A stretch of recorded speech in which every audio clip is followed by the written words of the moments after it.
Yo, if you can't figure out that war profiteers dictate U.S. foreign policy to launder money through corrupt countries, I feel bad for you. Yo, last time I checked, we were in a 20-year war with Afghanistan, and then what, 6 months after we got out of there, we got into another one? Why do you think that is? Could it be because the military-industrial complex and U.S. defense contractors profit off of international conflicts? Probably not. What's that, money, greed? No. I'm old enough to remember that when I was in high school history class, they taught us that war is good for the economy. When a detective seeks to solve a crime, the first thing that they do is establish motive. Who's seeking to benefit? It is completely obvious that U.S. defense contractors are the clear and obvious winner of these conflicts without question. Ammunition, bombs, missiles, technology, aircraft, vehicles, protective gear, and of course the service contracts and replenishments that come with it. The perpetual conflict is a never-ending drip of cash flow from the U.S. taxpayer. The more time, the more suffering, the more fear, the more replenishments.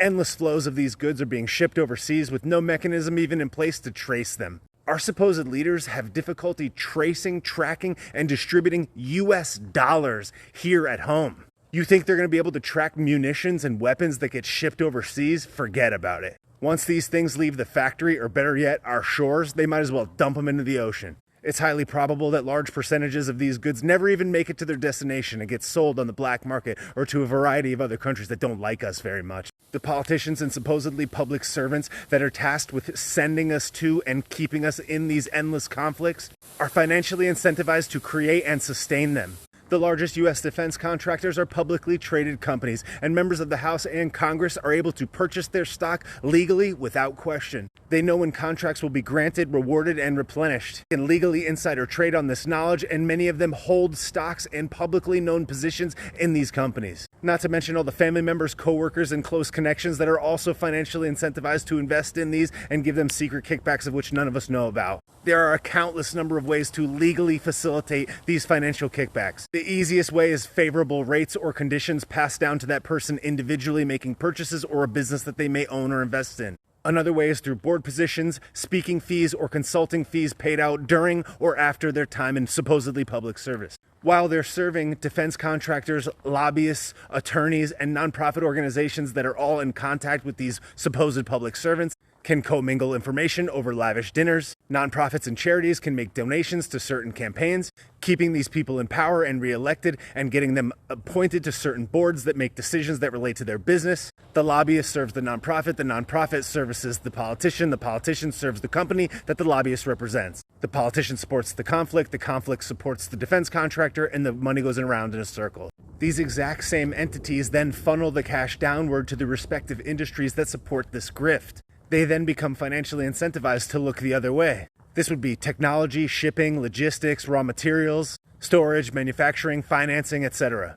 Now that everybody is financially incentivized in the chain and likely co-invested amongst all the other respective companies, the only thing left to do is not block the flow. This money train is protected and insulated by hijacking and controlling any potential flow of dissent. This is done by intercepting and controlling the narrative of the legacy media, and by suppressing and artificially boosting the narrative on social media. The legacy media is easy. There's only 5 companies that control it all. They're all invested in it and profiting from it. And all the front-facing people, aka characters whose opinions you get served, are nothing more than employees signing the back of a paycheck to regurgitate the main talking point. Social is a bit more unpredictable.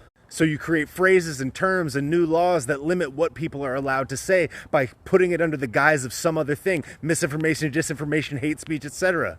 Anybody whose message manages to slip through the cracks, well, you destroy their character, labeling anything that manages to break through as crazy or a conspiracy. Then you rally the youth. You rally them around emotionally charged social causes. Indoctrinate them to your camp. Feed them attention, meaning, and cash. And then they'll do your bidding for you. Once all these pieces are in place, you create a recognizable storyline that has a hero and a villain. The villain doesn't deserve to be heard because he is so evil, so then any and all problems can be placed on him without the ability to respond. All the admiration and triumph is then placed on the shoulders of the hero, a moniker that benefits him personally, but he's also unable to shake. Once these two positions are installed, it finalizes the polarity of the conflict, the good versus the bad, neither of which involve the primary financial beneficiary. The entire conflict now plays out between these two characters until they are no longer useful or the grift comes to a halt. Once the well runs dry, you rinse and repeat the entire process over again. You find a new conflict, a new hero, a new villain, and then the exact same financial structure repositions underneath it.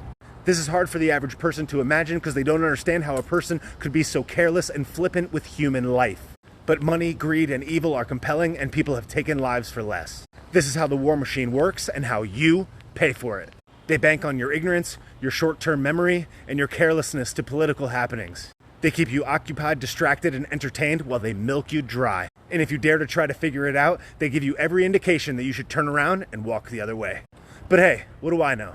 Spread the word if you dare.